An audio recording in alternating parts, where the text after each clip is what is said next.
Voltando aqui a falar sobre a Doutrina Nacional de Atuação Integrada de Segurança Pública, nós temos aqui as etapas para a implantação da atuação integrada. Temos aqui, sensibilização política, elaboração da doutrina propriamente dita, acordos de cooperação, nivelamento, capacitação, modernização e expansão e monitoramento e avaliação.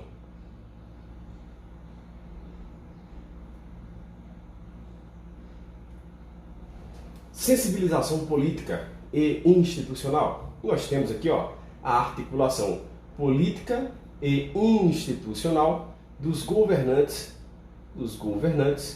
e dirigentes dos órgãos de segurança pública. Temos aqui que deve haver agendas com os governantes, governadores, prefeitos e secretários de segurança pública, dos estados. Temos aqui agendas com os conselhos dos órgãos de segurança pública. Então, essa sensibilização política nada mais é que, vamos dizer assim, a relação ali, entre os agentes políticos e os representantes das instituições, os dirigentes das instituições, ok? Nós temos a elaboração da doutrina, servindo para estabelecer aquela base doutrinária que foi vista lá no começo, de operacionalização do SIC-4, o Sistema Integrado de Comando, Controle, Coordenação e Comunicação, definindo os fundamentos da atuação integrada, conceitos, objetivos, governança, estruturação e composição do SIC-4. Vocês devem lembrar lá que temos lá aquela composição, eu acredito que seja uma questão de prova, a composição do SIC em âmbito federal, em âmbito estadual ou distrital, e também municipal. Então preste atenção, essa informação lá eu acredito que pode ser uma questão de prova. Temos aqui, que também deve estabelecer que ser definida que a metodologia do processo de atuação integrada, metodologia do processo de atuação integrada para padronizar e orientar a relação das operações integradas de segurança pública no Brasil. Nós vimos que deve realmente existir a padronização dessas operações, a orientação da realização dessas operações, por isso essa doutrina, porque existe a atuação de diversos órgãos, Polícia Federal, Polícia Rodoviária Federal, guardas municipais, Polícia Civis, Corpo de Bombeiros, enfim, vários outros órgãos e que falam línguas diferentes, que usam símbolos diferentes, e a doutrina vem para padronizar a conduta deles ali, obviamente respeitando cada atribuição ou competência legal ou constitucional, e padronizar a atuação quando esses órgãos estiverem atuando em conjunto, de forma integrada. Nós temos acordos de cooperação, é a complementação da etapa de sensibilização política e institucional, revisão e adequação, pode haver a revisão e adequação dos atuais acordos entre o governo federal e o governo e os estados, o Distrito Federal e os municípios, acordos de cooperação. Esses acordos contêm direitos, objetivos, metas, deveres, contrapartidas e indicadores que dirão se aquela atuação posteriormente ela vai ter um sucesso, se alguns pontos foram observados, alcançados, algumas metas alcançadas ou não. Então, nada mais é que a complementação da etapa de sensibilização política e institucional. Prosseguindo, temos aqui seminários e encontros técnicos para difusão e nivelamento da Doutrina Nacional de Atuação Integrada com os representantes de planejamento dos órgãos de segurança pública, inclusão dos conteúdos nos cursos de especialização, né? Então, obviamente, alguns agentes que participarão dessas operações integradas, eles têm que ter o conhecimento dessa doutrina, obviamente, e, para tanto, serão incluídos nos conteúdos dos cursos, vamos dizer assim, as disciplinas relacionadas à doutrina nacional de atuação integrada. A doutrina. Modernização e expansão pode ocorrer de forma paralela, destina-se à promoção, modernização e projetos de expansão. Temos o monitoramento e a avaliação. A DENAISP deve ser metódica e dinâmica. Avaliação periódica do sistema. Será que esse sistema está funcionando? Não está?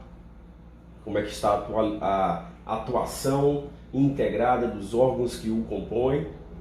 Será que as metas estão sendo alcançadas? Enfim. Temos aqui análises de críticas e sugestões sobre a metodologia de atuação integrada e análise dos resultados e estatísticas. Muito interessante mesmo, bem tranquilo aqui essa primeira parte. Etapas para a implantação da atuação integrada.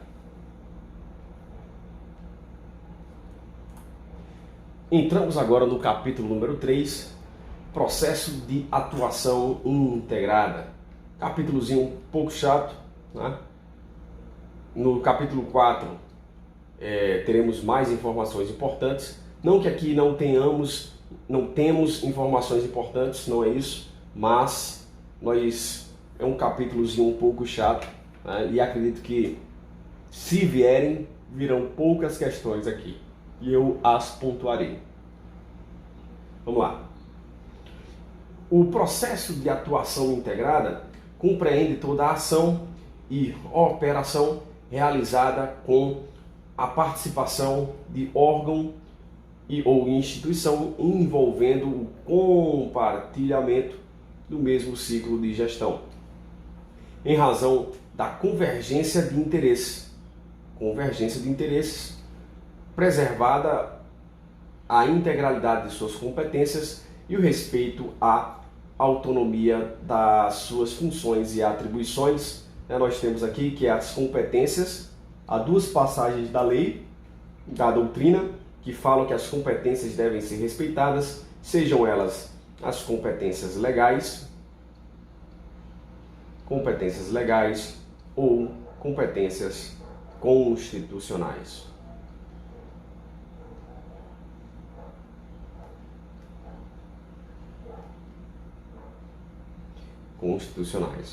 Ok, vamos lá, prosseguindo, tranquilo aqui o conceito. O processo de atuação integrada é a metodologia de gestão aplicada à segurança pública e defesa social, que promove a atuação integrada, a sinergia de esforços multiagências e a interoperabilidade de sistemas, visando o alcance de objetivos comuns na realização de operações integradas. Vimos isso, né? Estamos repetindo várias e várias vezes esses conceitos aí, né? E não seria diferente aqui no final da lei, né? Sempre repetindo mesmo no final da doutrina. Quais os ciclos do processo de atuação integrada, né? Temos aqui o ciclo do planejamento, ciclo da execução, ciclo da avaliação, ciclo da consolidação, e em todos eles deverá haver um monitoramento. E aí é um pouco confuso porque a doutrina traz essa divisão, e em outro ponto ela fala que o monitoramento também é uma etapa, um ciclo, né? Mas acredito que seja assim mesmo, dessa forma aqui como é organizado. Os ciclos são os 4 e o monitoramento faz parte dos 4. Então, acredito que seja assim. Até por questões de doutrinas da área administrativa, né, do PDCA, por exemplo, que parece bastante, né, são 4 etapas: planejamento, fazer, a execução, a avaliação, enfim. Então parece bastante com a doutrina americana, PDCA. Mas vamos lá. Então temos aqui, né, o planejamento, etapa número 1. Número 2, execução. Número 3, a avaliação. Número 4, consolidação. E o monitoramento fazendo parte de todos os ciclos. Perfeito? Então vamos lá, começando pelo planejamento. O ciclo de planejamento, né, ele abrange isso aqui, ó, ações preliminares, preparatórias, levantamento de riscos, elaboração de planos, né, e lá nós vimos que o planejamento tem o plano estratégico, temos a organização da operação e o nível de criticidade. Algumas coisas aqui são mera leitura, né, mas eu pontuarei aqui algumas coisas também. Vamos lá. Ações preliminares e preparatórias, né, como o próprio nome já diz, a reunião, existe aqui nessa etapa aqui, a reunião dos representantes das agências para discutir os problemas a serem enfrentados, os objetivos a serem alcançados, referências comuns e linhas de ação a serem adotadas. Né? Planejamento, já inicia-se ali, né, um planejamento de algo que virá posteriormente. Então, nós temos essa etapa aqui. As linhas de ação, elas considerarão a capacidade de resposta de cada agência, a competência de cada agência e experiências passadas. Muito interessante mesmo, né? Algumas experiências passadas podem ser repetidas, se elas forem experiências de sucesso, ou não repetidas se houver algum fracasso ou algum ponto que não deva ser trazido para a atualidade, né? Para o planejamento dessa ação, dessa operação. É importante a importância da inteligência, né, dos agentes da área de inteligência, né? Nós vimos lá que a atividade de inteligência ela compartilha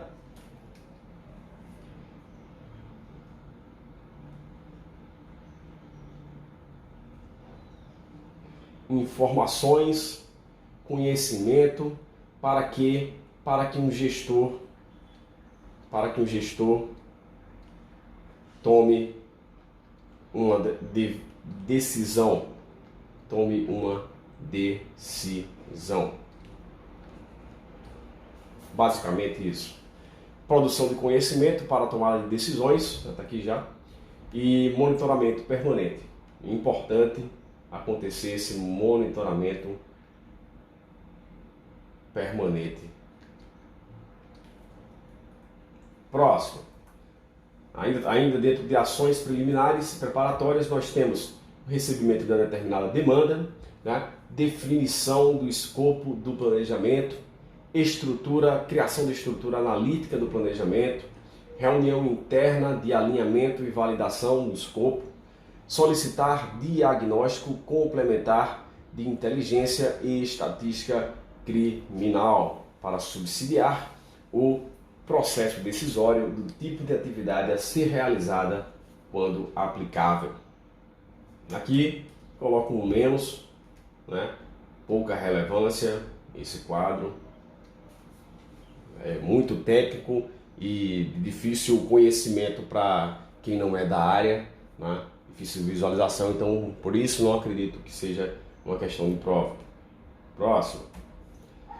Levantamento preliminar dos riscos, como o próprio nome já diz, é realizado o levantamento do cenário de atuação para identificar as variáveis que representam riscos, a realização da operação, né? Criação do formulário de identificação dos riscos, reunião interna de alinhamento e validação desse formulário, preparação do banco de dados de e-mails, aí no começo já da ação, operação, nós temos aqui os e-mails, encaminhamento dos e-mails interessantes que digam respeito à atuação integrada, encaminhamento desses e-mails ao público-alvo. Nós temos aqui, gestão das respostas com o público-alvo e inteligência, recepção, tabulação e consolidação dos dados, análise e elaboração da matriz de riscos e reunião interna de alinhamento e validação da matriz de riscos. Também aqui pouca relevância. Aqui voltando só um pouco, nós temos o conhecimento aqui básico, dessa fase aqui. Basicamente ficamos com esse conceito aqui. O resto é tudo muito técnico, Também acho que o resto aqui não seja de relevância. Mas como tudo pode ser cobrado, a gente tem que estudar ou ler, ok? Próxima. Elaboração dos planos e documentos integrados. Temos aqui a elaboração de planos estratégicos, que serão apresentados aos órgãos envolvidos nas reuniões de planejamento para subsidiar a elaboração dos planos de atuação integrada.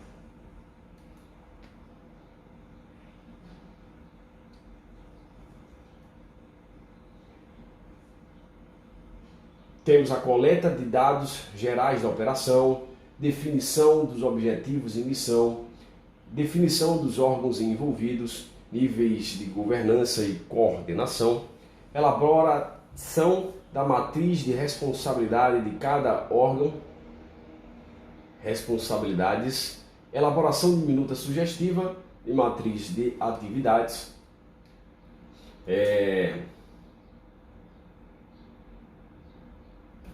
temos aqui elaboração de minuta sugestiva de protocolos integrados.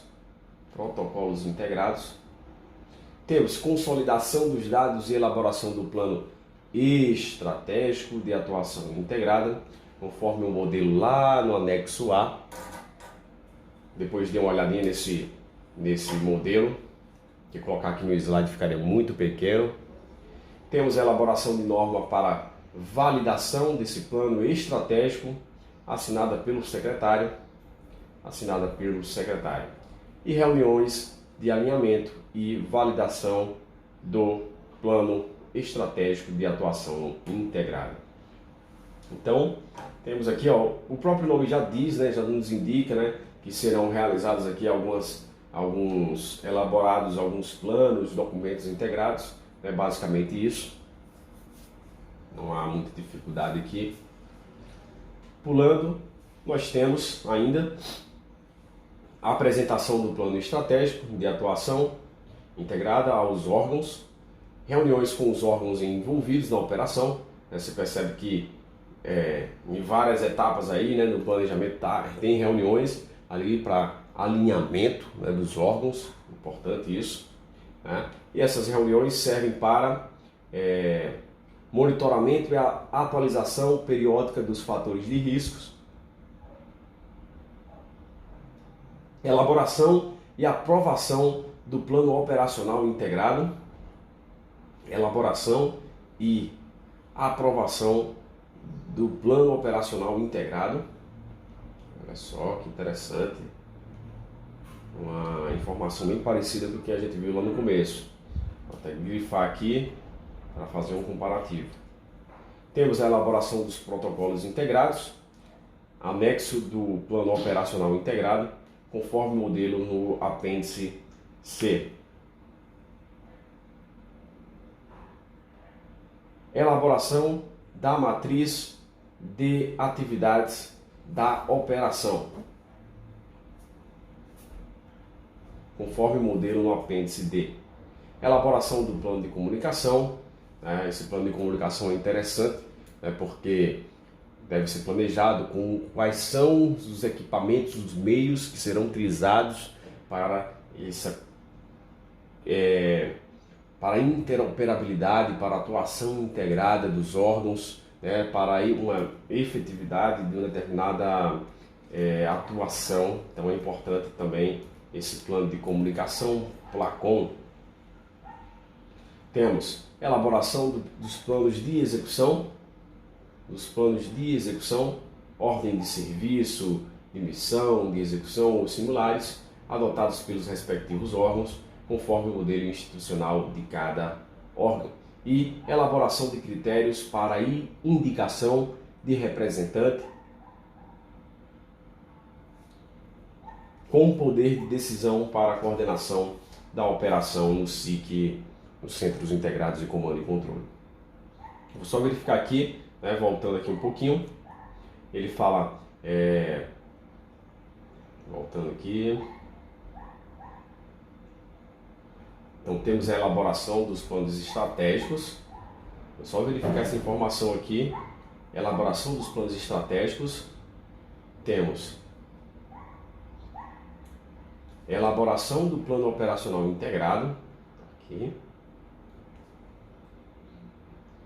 Temos elaboração dos planos de execução. Vou verificar se todos eles, se existe uma informação conflitante aqui na doutrina. Porque lá no começo, salvo engano, a elaboração do plano, voltando aqui, elaboração do plano estratégico seria na fase de planejamento. Não, realmente está certo isso aqui. Eu vou falar já para vocês. Eu li de forma errada. Vamos lá.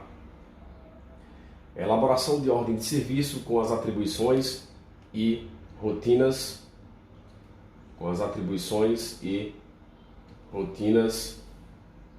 Diárias dos SIC similares no ciclo operacional, conforme o modelo no apêndice F. Certo? Vou voltar só aqui, ó. Esses planos de execução, plano operacional integrado, eu vou mostrar para vocês uma informação lá. Não ficou tão clara a minha fala. Durante o período de realização das reuniões integradas previstas no item 9 anterior, deve-se observar os prazos para a consolidação e devolutiva dos produtos que impactam na operação, tais como revisão e atualização da matriz dos fatores de riscos, protocolos de atuação integrada, matrizes de atividades, planos de execução e outros conforme deliberação nas reuniões. E para cada reunião realizada deve-se elaborar um relatório que subsidiará a elaboração dos planos e documentos integrados, né? Obviamente, né, tem reuniões e daquelas reuniões saem alguns resultados e se há alguns pontos em comum, consenso, né? Inclusive é um dos princípios lá da atuação integrada, não especificamente aqui nessa situação de reunião, né? Mas também podemos citá-lo como consenso nessas reuniões e o fruto vai ser o que? Subsidiar a elaboração dos planos e documentos integrados. Muito bom isso aqui, essa observação. Organização da operação é a etapa de organização da operação. A etapa caracteriza-se pelo marco de transição do ciclo de planejamento para o ciclo de operações. São adotadas medidas preparatórias para a mobilização das tropas, né, dos recursos humanos, recursos logísticos e tecnológicos necessários à realização da operação integrada, né? Nós temos aqui em grandes eventos, por exemplo, né, medidas preparatórias para a mobilização dos recursos humanos. Nós temos em uma operação como a Copa do Mundo, nós temos vários órgãos atuando ali, Polícia Federal, nós temos lá as Forças Armadas, nós temos lá a Agência Brasileira de Inteligência trabalhando também, PRF, Polícia Civil, Polícia Militar, enfim, diversos outros órgãos aqui trabalhando essa mobilização dos recursos humanos, né? Preparação para esse movimento. Obviamente que existe também aspectos logísticos e tecnológicos a serem observados também, né? A logística daqueles servidores, daqueles atuantes, né? Muito interessante aí essa observação, mas não difícil, né? Só uma mera leitura a gente consegue decifrar isso aqui tudo, né? Por isso que eu falei para vocês, né? Todos esses quadros aqui que nós estamos vendo são de certa forma muito técnicos, né? Muita decoreba, né? E normalmente não é isso que a prova quer, né? Quer que a gente tenha uma noção do que ele está pedindo. Então são noções, né? Nós não somos técnicos, não somos agentes especializados na doutrina, então acreditamos que não será cobrado assim com essa profundidade, né? Mas sim detalhes gerais, né? Para que a gente testando se a gente tem um conhecimento amplo, vamos dizer assim, geral do que trata a lei, do que trata um determinado ponto da doutrina, por exemplo. Okay? Organização da operação, realizar reunião de nivelamento das atribuições e rotinas diárias estabelecidas na ordem de serviço, preparar a lista de participantes para acesso aos SICs, né? Não são todos os agentes de uma determinada instituição que vai participar, né? E vai ter acesso às instalações, providenciar a logística necessária para o funcionamento do centro integrado, observando-se os seguintes requisitos: impressão de documentos, uso de equipamentos de radiocomunicação, telefonia móvel e desktop, notebooks, ok? Importante. E tela de projeção de imagens, sistema de som para palestras, por exemplo, né? Importante também. Preparar, adequar sistemas e realizar testes de funcionalidades, observando as seguintes funcionalidades, né? Interoperabilidade entre os centros integrados, realizações de videoconferências com outros SICs, vídeo monitoramento em áreas de interesse e integração de sistemas rádio e dados. Importante isso, né, que exista essa integração dos sistemas, obviamente para que essa comunicação ela aconteça 24/7, 24 horas, 7 dias por semana. Transmissão e recepção de dados, vídeos, áudios, imagens, sistemas de monitoramento, realizar treinamento com os envolvidos para o uso das ferramentas de monitoramento, cadastrar a matriz de atividades da operação no sistema de monitoramento, bem tranquilo, bem tranquilo. Por último, nível de criticidade, né? É aquilo que se fundamenta ou é estabelecido a partir de um juízo de valor. E o juízo de valor ele vai analisar o quanto é crítica uma determinada situação, certo? Os eventos críticos ensejam ações de pronta resposta, que invariavelmente são diferentes a depender do que é afetado, Então, para isso, deve ser analisado o nível de criticidade de uma determinada situação. Como devem ser classificados os eventos críticos? Eles devem ser classificados a partir do impacto resultante na comunidade. Então, essa palavra aqui é muito interessante, né? O nível de criticidade ele vai analisar um impacto que ele causar. Na comunidade afetada, né, temos aqui a proporção de danos humanos e ambientais e os prejuízos econômicos e sociais causados.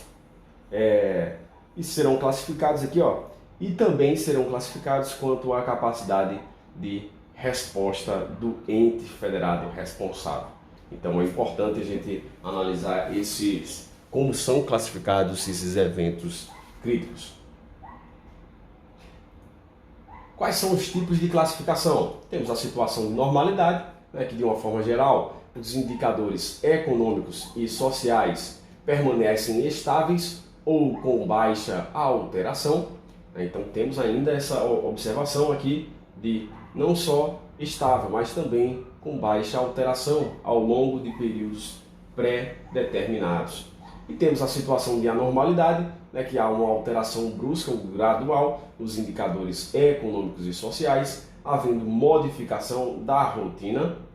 Então ele traz aqui informação importante da rotina das pessoas e interferência na prestação dos serviços essenciais. Então esse quadro aqui eu acho um quadro interessante a respeito do planejamento, muito interessante mesmo, né?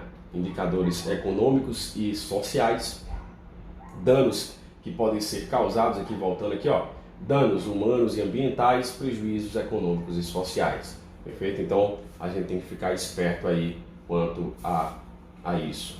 Voltando aqui. Então com isso nós finalizamos aqui mais um encontro, se não me falha a memória, o 8º encontro da Doutrina Nacional de Atuação Integrada, e quero agradecê-los mais uma vez por participar, curtir, comentar, compartilhar e se inscrever no nosso YouTube, nosso canal, o Quartel General, é muito importante para nós.